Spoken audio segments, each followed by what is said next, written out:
At the stroke of the midnight hour, when the world sleeps, India will awake to life and freedom.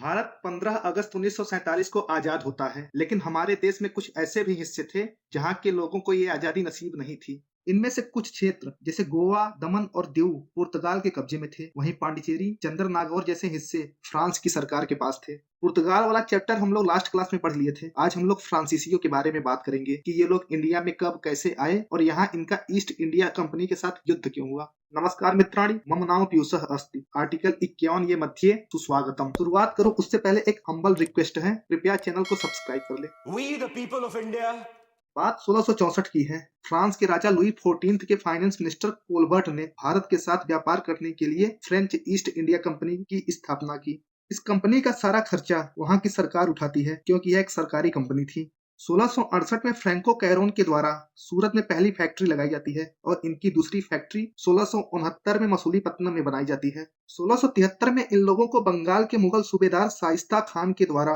चंद्र नागौर में township setup करने का permission मिलता है। चंद्रनगर इनके पास 1950 तक रहा। 1974 में फ्रांसीसियों ने बीजापुर के सुल्तान से पांडिचेरी नामक गांव को प्राप्त किया,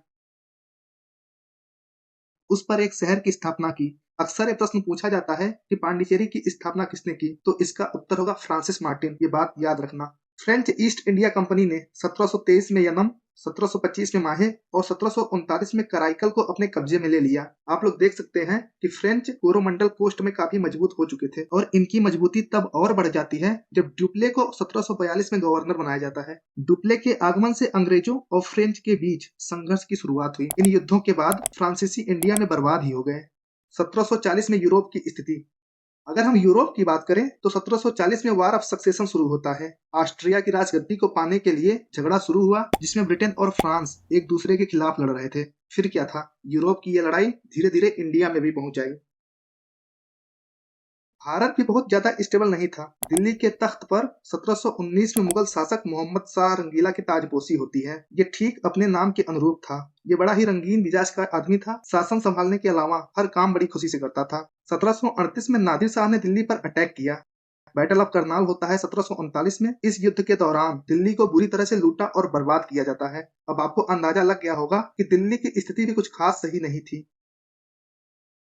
हैदराबाद का निजाम इस समय असफ जा फर्स्ट था। अब तक ये काफी बूढ़ा हो चुका था। इसके बेटे, नाती और पोते सब इस ताक में थे कि कब ये मरे और हैदराबाद का निजाम ये लोग बन जाएं। एक तरह से राजगद्दी के लिए खींचतान हैदराबाद में भी चल रहा था। यहाँ पर एक बात ध्यान में रख लो कि हैदराबाद दिल्ली के अधीन था, लेकिन निजाम का रवैया ये था कि हम लोग स्वतंत्र हैं। हालांकि आधिकारिक रूप से इसकी घोषणा कभी नहीं की गई। अगर हम कर्नाटक की बात करें तो पहली बात तो ये कि कर्नाटक और कर्नाटक दोनों अलग अलग हैं। कर्नाटक को तब मैसूर कहा जाता था। कोरोमंडल तट के आसपास वाले क्षेत्र, स्पेशली आंध्र प्रदेश और तमिलनाडु का कोस्टल एरिया कर्नाटक के अंतर्गत आते थे। ये मैप देख लो, सब कुछ क्लियर हो जाएगा। आपको पता ही है मसूलीपट्टनम में ईस्ट इंडिया कंपनी की फैक्ट्री थी। मसूलीपट्टनम से थोड़ा नीचे कडलोर में भी ये लोग फैक्ट्री बना लिए थे। वहीं फ्रांसीसी के अंतर्गत पांडिचेरी, यनम और कराइकल था, तो इस क्षेत्र में ये लोग भी काफी मजबूत थे। इस तरह से ग्राउंड पूरी तरह से तैयार था युद्ध के लिए और युद्ध का बिगुल बज जाता है 1746 में। कारण था इस युद्ध का ऑस्ट्रियन वार ऑफ सक्सेशन, जो 1740 में शुरू हुआ था। लेकिन इंडिया में कैप्टन बर्नेट के नेतृत्व में इंग्लिश आर्मी ने फ्रेंच जहाजों को सीज कर लिया। यही युद्ध का इमीडिएट रीजन था। इस युद्ध के दौरान कर्नाटक के नवाब अनवरुद्दीन ने महफूज खान के नेतृत्व में 10,000 लोगों की एक आर्मी को फ्रांसीसियों पर हमला करने के लिए भेजा।